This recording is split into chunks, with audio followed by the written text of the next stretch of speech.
Hello everyone, অজানা কিছুর চ্যানেলে আপনাদের স্বাগতম। আপনি কি কখনো শুনেছেন এমন এক জায়গার কথা যেখানে আধুনিক প্রযুক্তিও ব্যর্থ হয়, যেখানে জলতলের নিচে নেমে গেলেও পাওয়া যায় না কোনো কিছুই, শুধু ছড়িয়ে ছিটিয়ে থাকা লৌহ অবশেষ, নিখোঁজ ডুবুরিদের নামহীন স্মৃতিতত্ত্ব। আজ আমরা যাচ্ছি বঙ্গোপসাগরের গভীরে একটি রহস্যময় ঘটনার পেছনে, যেটি আজও গবেষকদের কপালে ভাঁজ ফেলে। ঘটনাটি 1981 সালের। জুবলি নামের একটি অয়েল রিগ হঠাৎই নিখোঁজ হয়ে যায় গভীর সমুদ্রে। না, এটি কোনো গল্প নয়, এটি বাস্তব সত্যি। ঘটনাকে ঘিরে হতে পারে আপনার বিশ্বাসকে নাড়িয়ে দেওয়ার সবচেয়ে রহস্যময় অভিজ্ঞতা।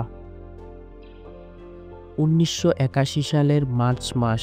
এটি ব্রিটিশ মালিকানাধীন তেল খনন রিগ জুবলি তখন বঙ্গোপসাগরের মধ্য অংশে কাজ করছিল।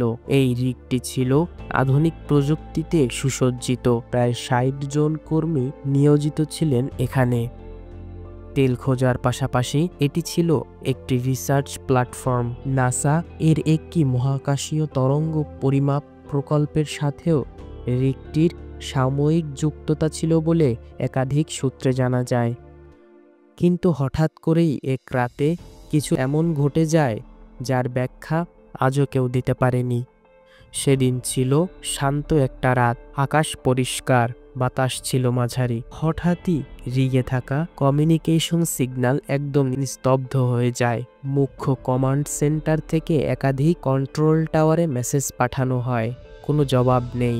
রেডিও অপারেটররা শেষ পর্যন্ত শব্দটি শুনেছিল, তা ছিল, we are seeing something under, it's moving glowing. তারপর সম্পূর্ণ নিঃশব্দ। পরদিন সকালে হেলিকপ্টারে পাঠানো হয় কোস্টগার্ড টিম। তবে সেখানে গিয়ে তারা যে দৃশ্য দেখলেন তা যেন তাদের জীবনের সব যুক্তিকে চ্যালেঞ্জ করে দিল।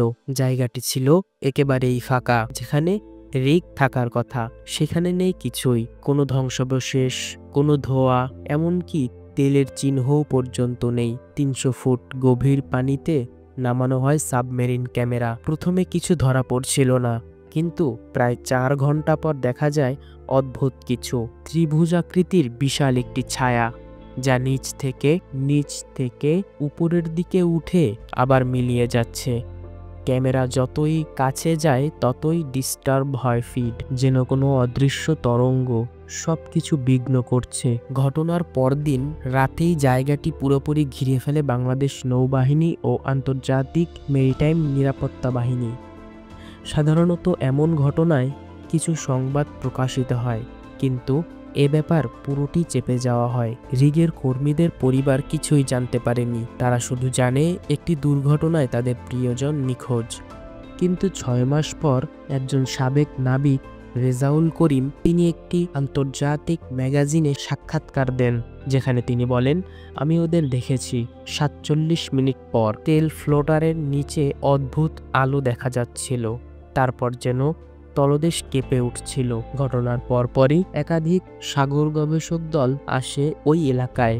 তাদের মতে বঙ্গোপসাগরের তলদেশে অজানা প্লেটের মুভমেন্ট বা সাবমেরিন লাভা চেম্বারের সম্ভাবনা ছিল, কিন্তু কেউই রিগের একটি শুক্র পর্যন্ত খুঁজে পাননি। এদিকে কিছু বিজ্ঞানী বলেন রিগ হয়তো গ্যাস হাইড্রেট এক্সপ্লোশনে নিমজ্জিত হতে পারে। অন্যদিকে কিছু গবেষক এটিকে সংযুক্ত করেছেন মহাকাশ থেকে আসা নির্গত অজানা তরঙ্গের সাথে।